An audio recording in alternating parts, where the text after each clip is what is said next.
अस्सलाम वालेकुम दोस्तों, मैं ਤੁਹਾਡਾ ਆਪਣਾ ਬਿਲਾਲ हैदर ਤੇ ਅੱਜ ਅਸੀਂ ਮੌਜੂਦ ਹਾਂ ਮਿਸਟਰ ਪੀਜ਼ਾ ਤੇ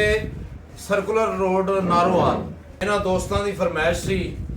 ਮਿਸਟਰ ਪੀਜ਼ਾ ਦੇ ਜਿੰਨਾ ਵੀ ਸਟਾਫ ਇਹਨਾਂ ਦੀ ਫਰਮਾਇਸ਼ ਹੈ ਕੁਝ ਦੋ ਸ਼ੇਰ ਇਹਨਾਂ ਦੀ ਨਜ਼ਰ ਕਰ ਰਹੇ ਹਾਂ। ਚੀਮ ਜੁੰਦਿਆਂ ਨੂੰ ਕਾਨੂੰ ਮਾਰਨਾ ਏ ਜੇਕਰ ਮੋਇਆਂ ਨੂੰ ਨਹੀਂ ਜਾਣ ਜੋਗਾ ਮਿਲੇ ਰੂਹਾਂ ਨੂੰ ਕਿਉਂ ਨਾ ਖੇਡਣਾ ਏ ਜੇਕਰ ਵਿਛੜੇ ਨਹੀਂ ਮਲਾਣ ਜੋਗਾ ਬੂਹੇ ਆਏ ਸਵਾਲੀ ਨੂੰ ਕਿਉਂ ਝਿੜਕੇ ਜੇਕਰ ਪੱਲਿਓ ਖੈਰ ਨਹੀਂ ਪਾਉਣ ਜੋਗਾ